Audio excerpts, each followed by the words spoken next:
What's up, everybody? You already know who it is. It's DripGodDero, and I'm back at you guys with another bang. So in today's video, we will be ranking every player on the Philadelphia 76ers 2022-2023 NBA roster. Now, before I do get into that, shout out to all the subscribers that have been subscribing, man. I appreciate y'all joining the Drip God gang, man. And hey, without further ado, let's switch over and let's get right into it.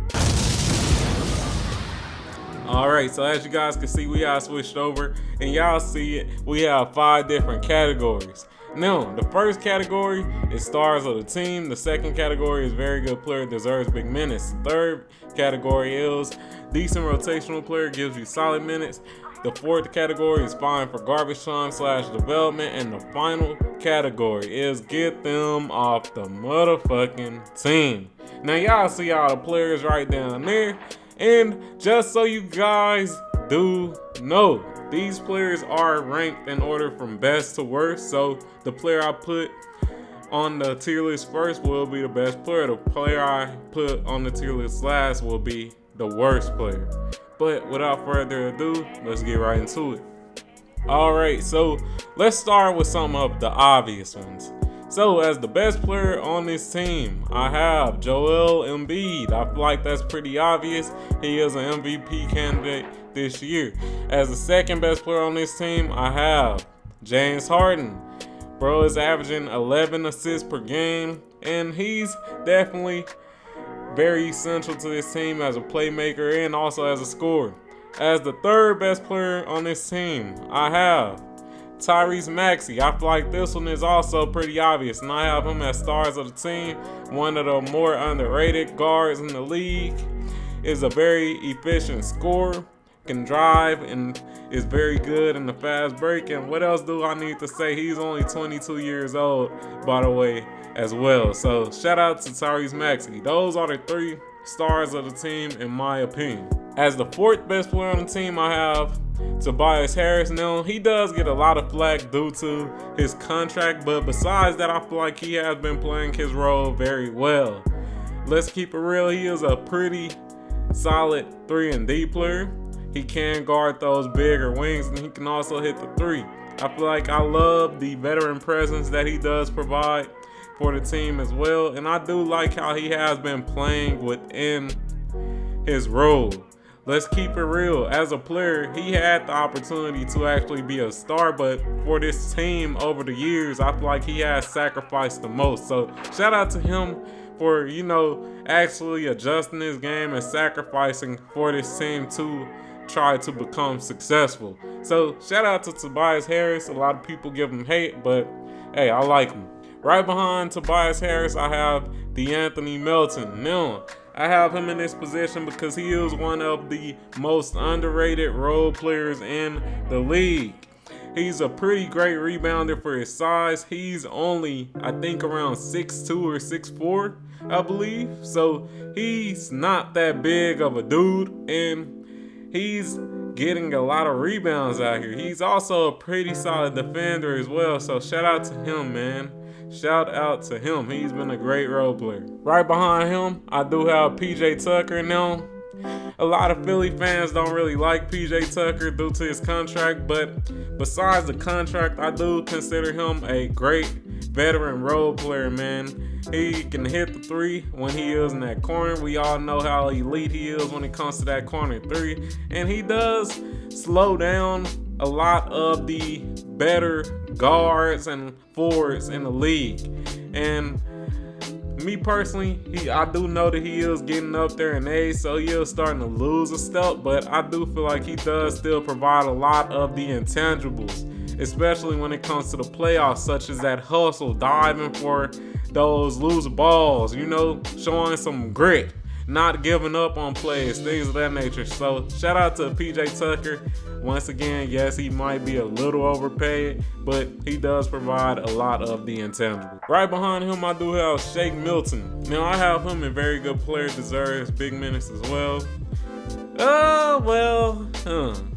Would I have him there? That's a good question. Is he right there a decent rotational player? I think I might actually drop him to decent rotational player. Yeah, I'm gonna put him at decent rotational player, gives you solid minutes. Nah, I'm gonna put him at very good player. Now, I like him a lot. He is a pretty young guard, and he can shoot and is a very good, decent facilitator. So shout out to him. I like what I see out of him, and I could see him getting paid a decent amount of money once he does become a unrestricted free agent. So shout out to Shake Milton, and hopefully he does blossom over the years and, keep improving over the years. So shout out to him. Right behind Shake Milton, I have Gorgeous Niang. So I do have Niang right here because he is statistically one of the best pick and pop forwards in the league. Bro is shooting over 40% from three, and I like the connection that he has with Harden. So shout out to him. I feel like he's a very pivotal player when it comes to this team, and hey, he's pretty good, man. He's just pretty good. Right behind him, I do have Matisse Thybulle. Now, I have Matisse Thybulle as a decent rotational player, gives you solid minutes. A lot of Philadelphia 76ers fans overrate him, in my honest opinion. And to be honest, his main flaw is just his shooting, and that's been pretty much the story of his career. He's a great defensive player, but he struggles when it comes to shooting. Another thing that I do want to note is how he does tend to foul a lot, unfortunately. So if he can work on those two things, he can easily go up to very good player, deserves big minutes, but as of right now, he will be right where he's at right now, and decent rotational player, gives you solid minutes. So, hey, let's keep it moving.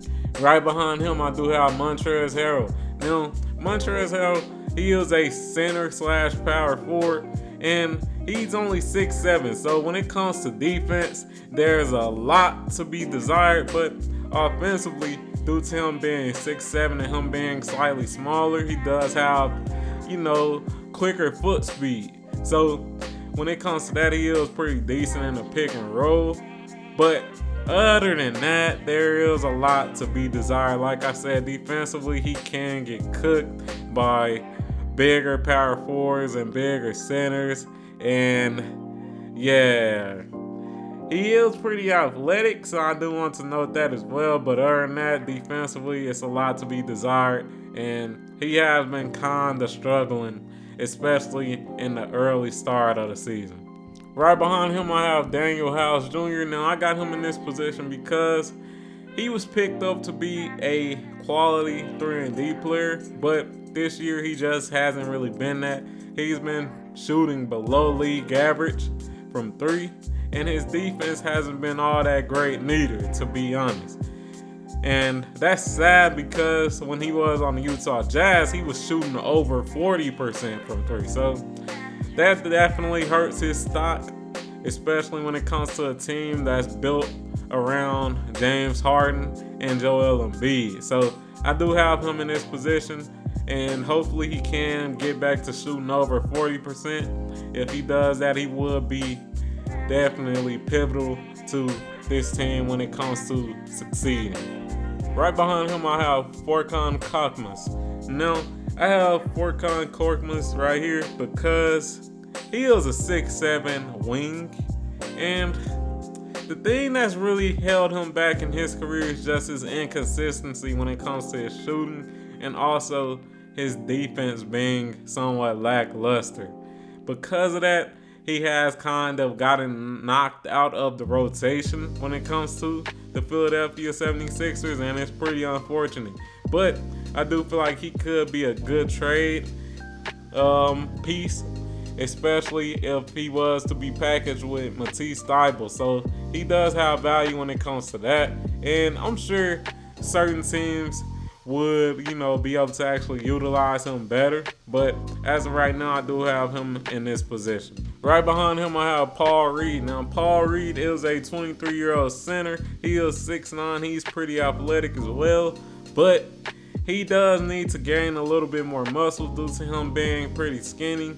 He can get pushed around by bigger centers, unfortunately. But I do have him at fine for garbage time / development. There is a lot of potential when it comes to him, when it comes to just his athleticism and blocking shots and things of that nature. So it is some potential when it comes to him, but I got him in this position. Right behind him, I do have Jaden Springer. Now I have him in this position because he is a 20-year-old 6'4" combo guard, and I feel like he does have potential, man. I really do feel like he has potential.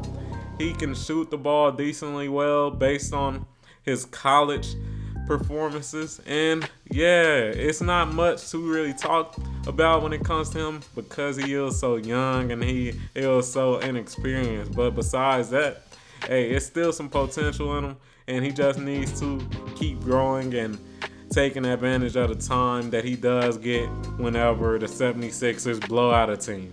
As the worst player on the team, I have Justin Champagny.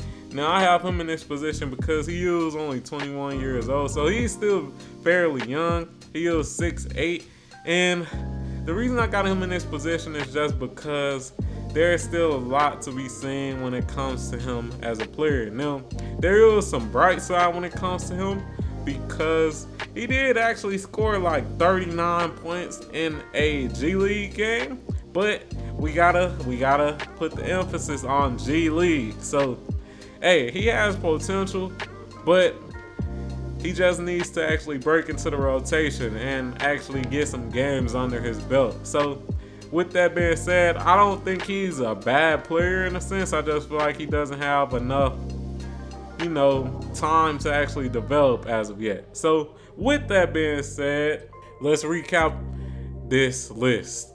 All right, so to recap this list, as the best player on the team, I have Joel Embiid. As the second best player on the team, I have James Harden. As the third best player on the team, I have Tyrese Maxey. As the fourth best player on the team, I have Tobias Harris.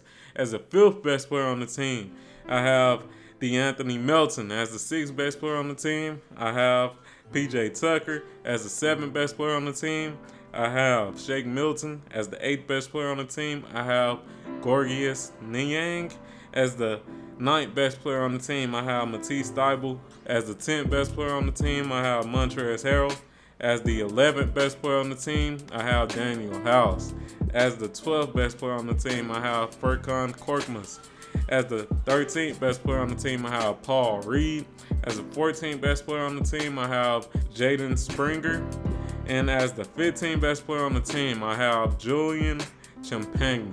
Now, if you enjoyed this video, like the motherfucking video, turn on notifications and all that good stuff, man.